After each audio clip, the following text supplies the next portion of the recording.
Hi, I'm Nathalie Chardon, and I'm a PhD candidate in the Environmental Studies program at the University of Colorado, Boulder. And my dissertation focuses on examining the impacts of human disturbances in alpine environments. So one of my dissertation chapters specifically focuses on the Colorado Alpine, where I have about 18 field sites on various 14ers across the state. And I measure plant responses both on and off the trail to understand how human trampling affects these cushion plants.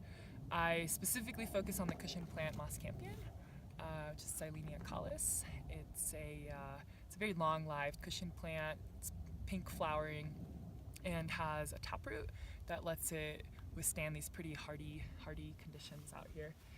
And by doing that, I can really get a snapshot of how disturbed areas look versus how undisturbed areas look.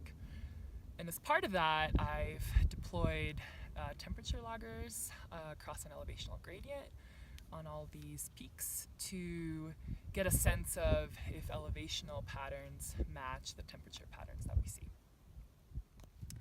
And it looks like I've reached one of my GPS points where I have buried a temperature logger that recorded temperatures here at around 13,000 feet on Quandary Peak over the last year. And let's see if I can find my temperature logger, which I've buried under my research plant, Silene caulis. And there it is, years worth of temperature data.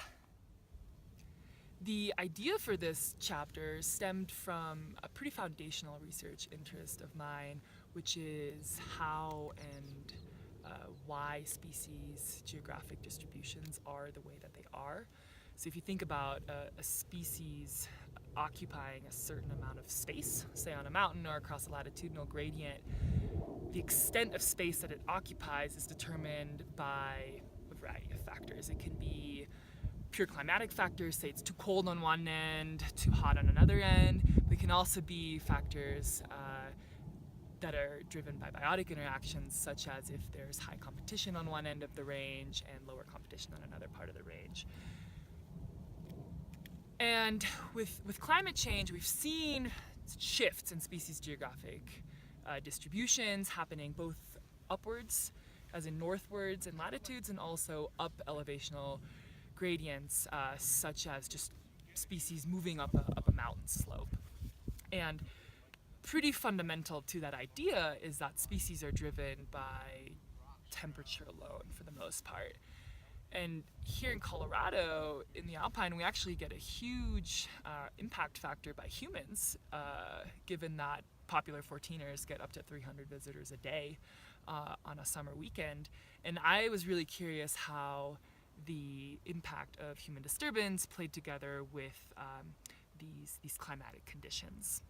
So although my study doesn't span many years worth of data, which would actually allow me to see if species are moving upwards in elevation or how the temperatures are actually changing, what I've done is I have set up plots at 3 different elevations on each of my 18 14er sites to see how the cushion plant Silene caulis I'm studying is responding to disturbance at each of these plots, what the temperature is at each of these plots, and what the surrounding vegetation looks like.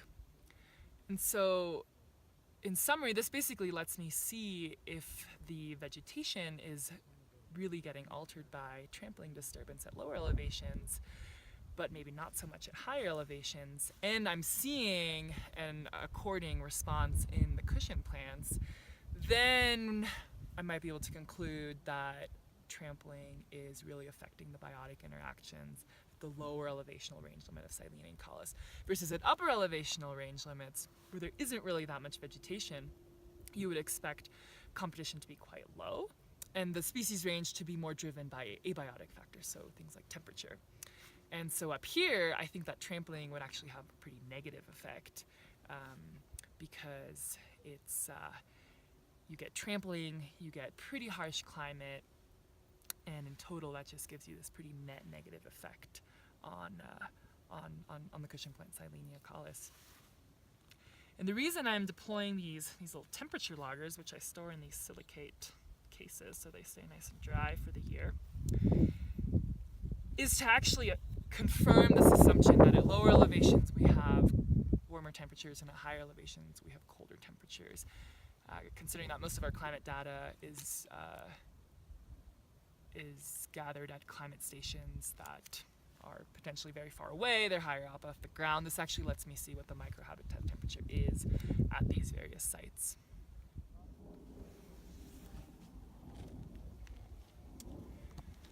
So here we are at my uppermost plot on Quandary Peak, and I have trailside plots that I set up last year and the year before, and off-trail plots that I also set up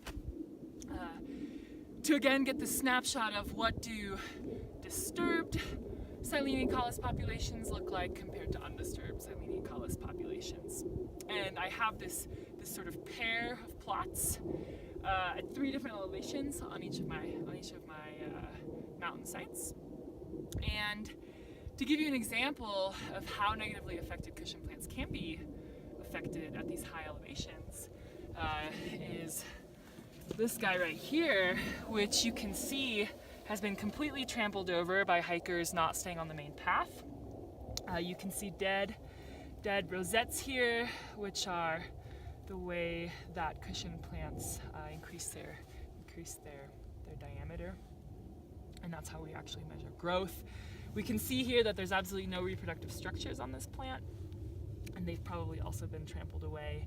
And this is a plant that used to be about this big, and it's now much smaller.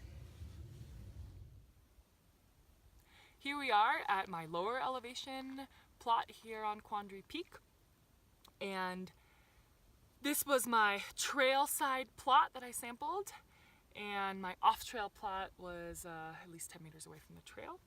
And what's very different at this plot than the upper elevation plot is that there's a lot more vegetation growing here. And the cushion plants themselves at these lower elevations seem to be affected by trampling, but not quite as negatively as they are at upper elevations. Part of the reason might be that the surrounding vegetation to cushion plants might be getting trampled away, therefore reducing competition for habitat space. But those are analyses that I'm working on right now in order to finish up this chapter and produce a publication. This entire project has been funded through various different sources, and I have to thank the Indian Peaks Wilderness Alliance for their very generous support and for this field work, which takes a lot of driving around the state of Colorado and deploying the eye buttons and other field materials that I've needed. So thank you very much for your support.